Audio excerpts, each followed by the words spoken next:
ꯁꯤꯗ ꯊꯥꯛꯅꯕ ꯃꯔꯣꯏ ꯃꯄꯥꯡꯁꯤꯡꯁꯤꯒ ꯂꯣꯏ ꯂꯩꯖꯔꯦ ꯐꯗꯤꯒꯣꯝ ꯂꯩꯔꯦ ꯇꯦꯖꯄꯇꯥ ꯂꯩꯔꯦ ꯍꯣꯔꯤꯕꯣꯞ ꯂꯩꯔꯦ ꯁꯤꯡ ꯃꯅꯥ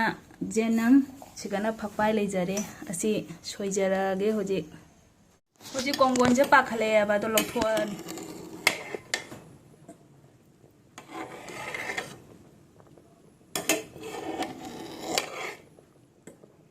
ꯁꯨꯃꯥꯏꯅ ꯂꯧꯊꯣꯛꯑꯅꯤ ꯀꯣꯡꯒꯣꯟꯁꯦ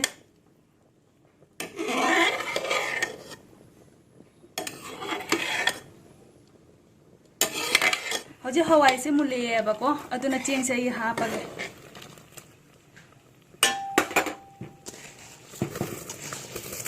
ꯍꯥꯞꯄꯤꯈꯤꯒꯦ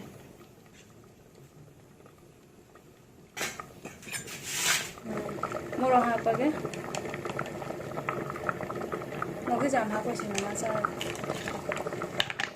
ꯃꯃꯥ ꯁꯥꯅꯦ ꯍꯥꯞꯄꯒꯦ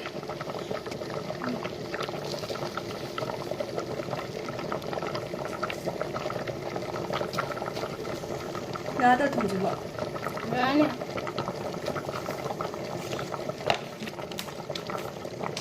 ꯁꯤꯗ ꯍꯥꯞꯄꯒꯦ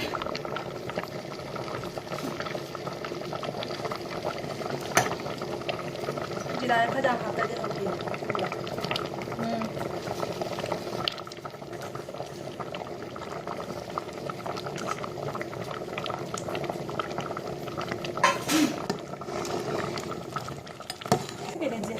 ꯁꯤꯡ ꯃꯅꯥ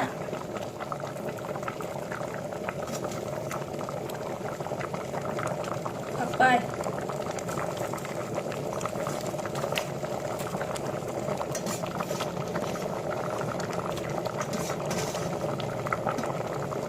ꯐꯗꯤꯒꯣꯝ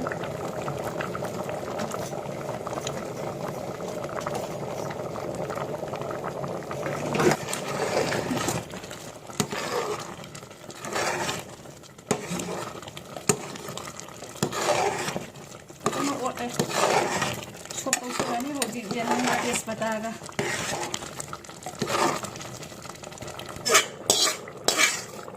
ꯑꯣꯠꯄ ꯂꯣꯏꯔꯦ ꯍꯧꯖꯤꯛ ꯆꯐꯨꯗ ꯊꯣꯡꯕ ꯑꯗꯨꯃꯥꯏꯅ ꯀꯨꯀꯔꯗ ꯖꯥꯏꯔꯅꯤ ꯀꯥꯝꯍꯜꯂꯔꯣꯏ ꯁꯤꯇꯤꯁꯦ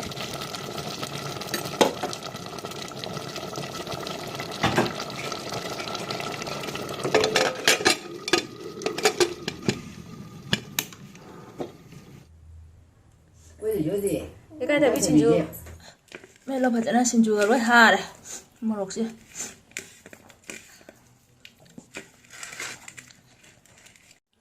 ꯈꯥꯖꯤꯡ ꯉꯥꯔꯤ ꯑꯁꯨꯕ ꯂꯣꯒꯦ ꯁꯨꯕꯅꯤ ꯍꯧꯖꯤꯛ ꯑꯗꯣ ꯇꯣꯠꯂꯦ ꯐꯖꯅ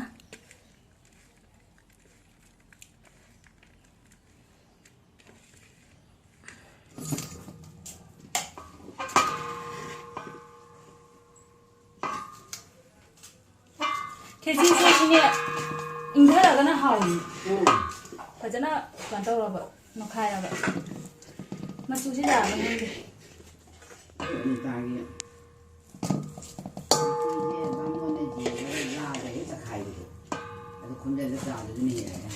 ꯑꯩꯁꯨ ꯑꯗꯨꯅꯤ ꯈꯦꯆꯤ ꯂꯥꯛꯑꯒ ꯆꯥꯒꯦ ꯇꯧꯅꯤ ꯂꯥꯛꯑꯒ ꯆꯥꯕꯅ ꯍꯥꯎꯏ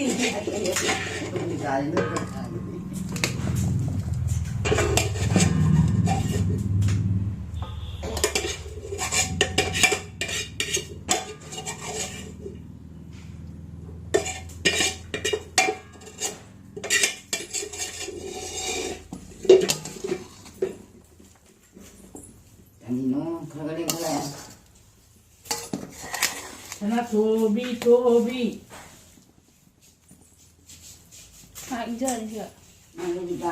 Hi everyone, welcome back to my channel. Ngasi gi kheci sidi kheci ka chajar tori ba mathen sing sidi ngauthong ama laire ngauthong che kobi ga ikai thabi ga alu ga mangobam laire boram jawre sinju ma jawre adu dei hoji chaba hojara ge da mayam punna jamina rasi du dei hojara ge ahan bagi chakom sidi ngauthong ga kheci ga oina viewer mayam da injara ge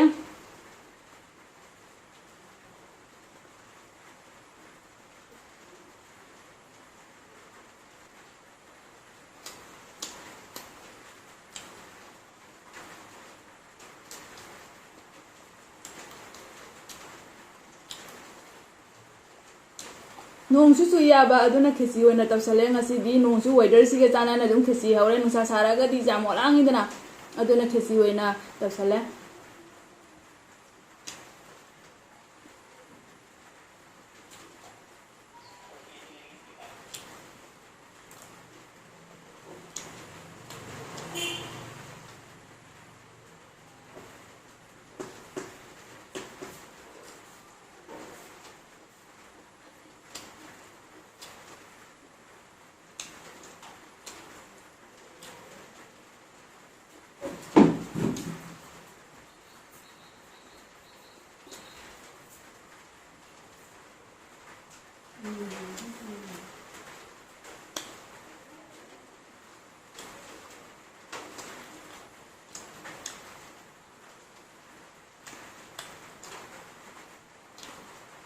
ꯌꯥꯝ ꯁꯥꯊꯤꯅ ꯍꯥꯎꯔꯦ ꯈꯦꯆꯤ ꯊꯣꯡꯕꯁꯦ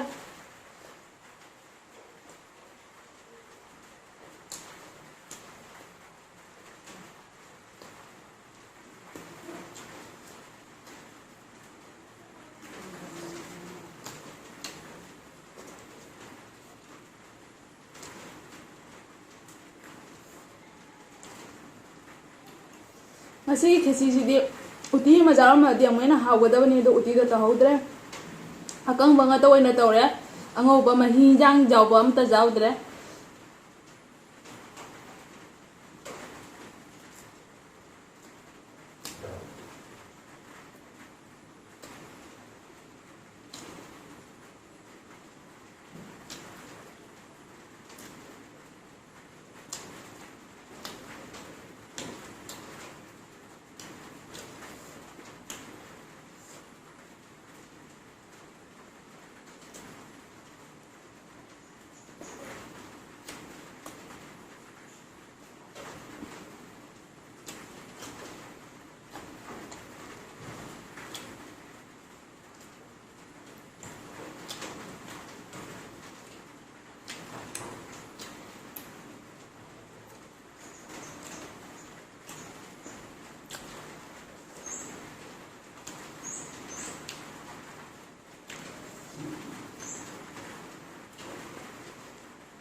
ꯌꯥꯝ ꯐꯖꯅ ꯍꯥꯎꯔꯦ ꯁꯤꯡꯖꯨꯁꯤꯁꯨ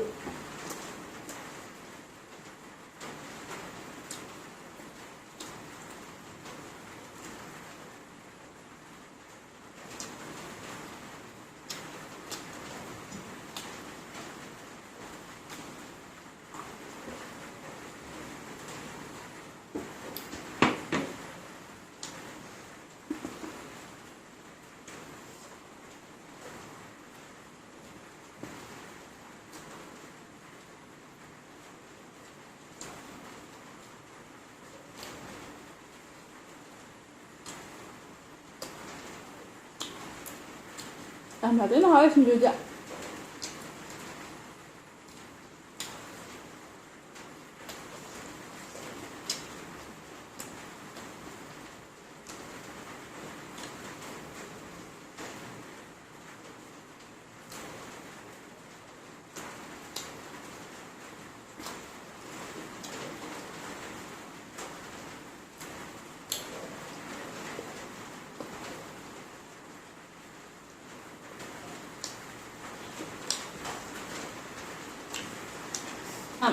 ꯈꯦꯆꯤꯁꯤꯒ ꯆꯥꯟꯅꯔꯦꯕ ꯋꯦꯗꯔꯁꯤꯒ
ꯁꯤꯡꯖꯨꯁꯤꯁꯨ ꯂꯣꯏꯁꯤꯜꯂꯒ ꯐꯖꯅ ꯍꯥꯎꯋꯦ ꯁꯤꯡꯖꯨꯁꯤꯁꯨ